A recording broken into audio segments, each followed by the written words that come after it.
Well, the initial vision was like pretty personal, very familiar, like to create like a refuge and a safe place for me and my family, a little house and a place to retreat to. But quickly realized that the place offered so much more and that the whole vision in my heart was bigger. It was more about community and a community that would be self-sustainable with time and really going for a project that will be impulsing also like sustainability topics here in this region and reconnect with the local community to have this as a common movement for this region.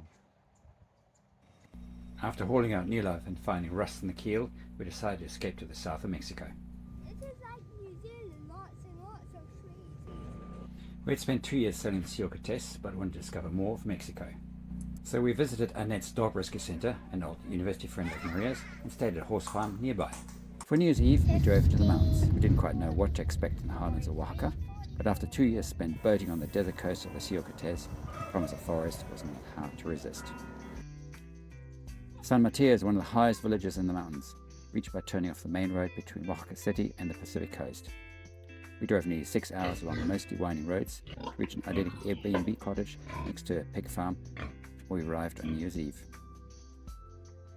El dueño es catalán y se llama Emilio.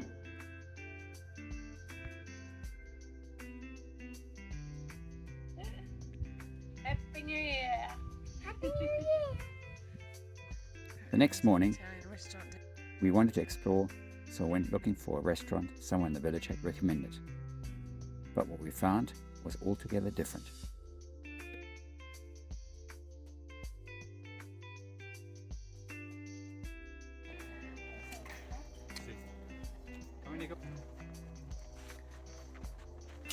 We were warmly received by everybody we met, and so found our way through the back alleys of the village in the forest. And then they liked it so much they opened a restaurant. This woman was just going out to collect some leaf litter for a garden and took us down the steps into the path through the forest.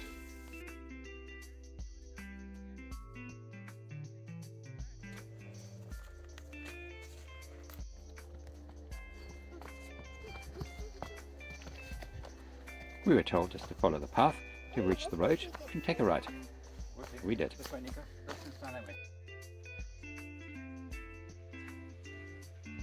As it turned out, we didn't find the Italian restaurant, but instead came across a very unusual guest center. Like everywhere else in San Mateo de Hondo, they were warmly received. As we were just preparing lunch, we were invited to stay and join them. So we had time to take a look around this beautiful property.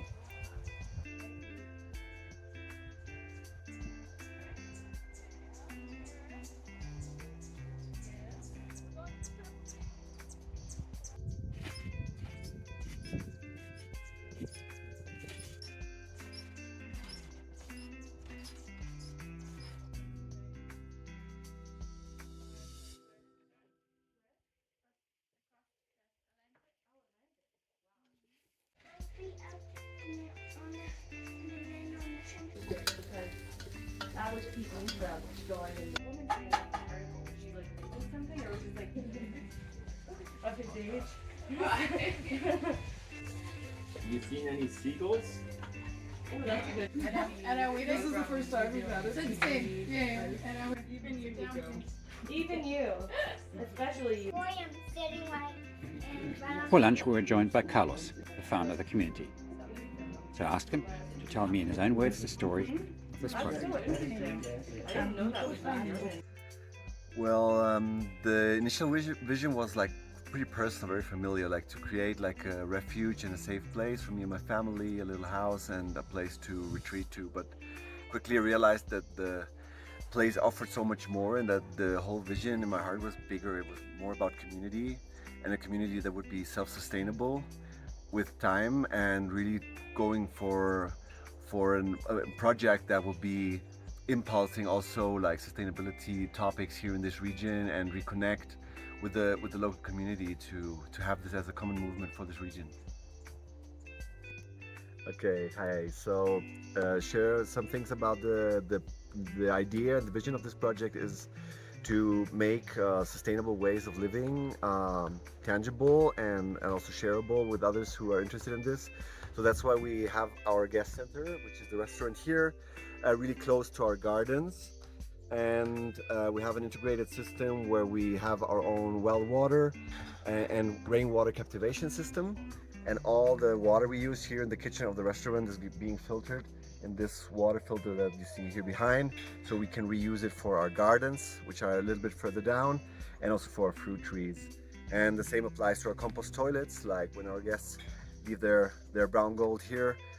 We have this method of over a year having it composted and then being it reused as fertilizer for our gardens, where we are produced now as much as possible of our organic vegetables.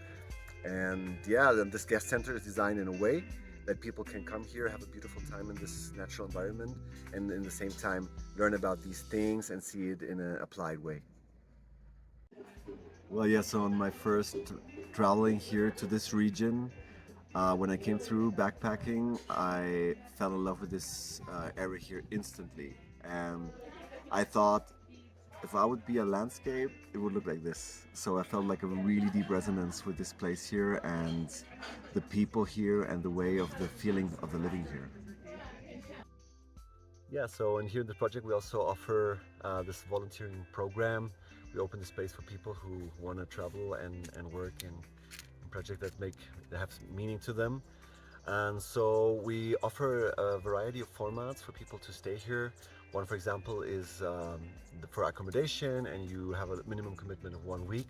And then people work here 16 hours and they have the free accommodation. And then we also share our common food with each other. Everybody chips in, so that in that way we combine this exchange of accommodation against the work and the support, which then will be happening on 4 days on the week in the mornings together with the local teams working here, and all the project is working very nicely together. And then we also offer formats for longer commitments, for example, at least 1 month, and then you get more involved, for example, in the hostel administration and support us with the reservations and event planning. And it's also really open space for people to co-create.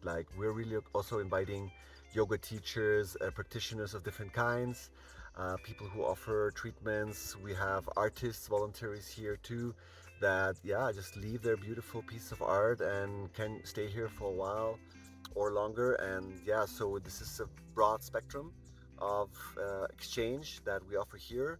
And we have all the information specific on our website. And it's a beautiful community experience for many people that come here. We can sit by the fire at night, we make music together, sometimes it's just silent, but most of all it's like meeting like-minded people and very heartful people that care about the earth and care about just a good living together. So this is the spirit here of the volunteering and the whole project itself. As you can imagine, we were sad to leave so soon after discovering La Cuna. But we could not delay our return journey, since new life was waiting for us on Guaymas boatyard. Still, another life, I could well imagine joining Carlos to work with him and his family towards a vision for a more sustainable community living in this idyllic setting, representing values that we also want Nico to grow up with. As probably you all do.